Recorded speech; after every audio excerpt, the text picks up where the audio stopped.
À toutes, bonjour à tous, je suis Didier Drogba et je suis candidat à la présidence de la Fédération ivoirienne de football. Je viens par ce canal vous présenter les grandes lignes de mon programme nommé Renaissance. Le football ivoirien a connu de grandes heures de gloire. Dans les années 80-90, en effet, le championnat national était l'un des plus relevés du continent. Toutes les stars africaines se battaient pour évoluer dans nos clubs. La Côte d'Ivoire était un passage obligé pour ses futurs champions. Nos équipes locales ont connu d'historiques succès en coupes africaines. Nos stades étaient remplis. Les rivalités battaient leur plein. Le football ivoirien était source de rassemblement. C'est cette unité qui nous a permis de remporter notre toute première Coupe d'Afrique des Nations avec la génération Alain Guaméné, Youssouf Fofana, Gadji Seli, Aboulaye Traoré, pour ne citer qu'eux.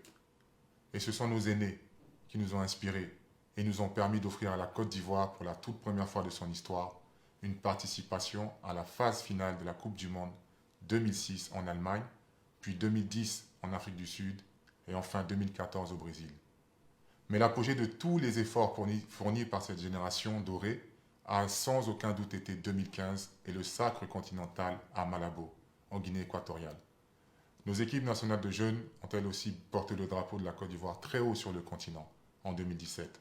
J'en profite pour marquer tout mon respect, toute ma reconnaissance envers tous ces présidents qui ont contribué au développement du football ivoirien, dont les plus récents sont les présidents feu Dieng Seynou, le président Jacques Anouma et notre regretté président Sidi Diallo.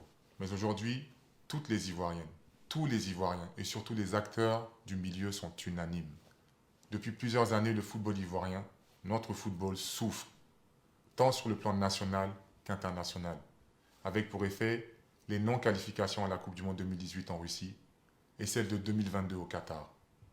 Nos prestations étaient en deçà du statut de notre nation lors des 3 dernières Coupes d'Afrique. Nos championnats qui ont souffert de la crise Covid et les divisions qui perdurent depuis bien trop longtemps poussent nos stades à se vider de nos supporters passionnés. Et ce n'est donc pas un hasard si le projet dont a besoin la communauté du football en Côte d'Ivoire se nomme Renaissance. L'objectif est de repositionner le football ivoirien à la place qu'il mérite, celle de l'excellence. Mon projet est donc de manière concrète, moderniser et professionnaliser notre football afin d'atteindre un niveau de performance et de résultats concrets sur le plan national et international, afin de retrouver notre place parmi l'élite du football mondial. Pour ce faire, mon équipe et moi avons travaillé sur un projet qui s'articule autour de 4 piliers principaux. Ces 4 piliers sont les suivants: les acteurs, le développement des infrastructures, la mise en place d'une économie de l'industrie du football et le développement d'une coopération régionale et internationale.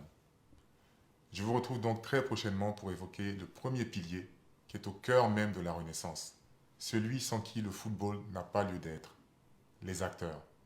Merci et à très bientôt.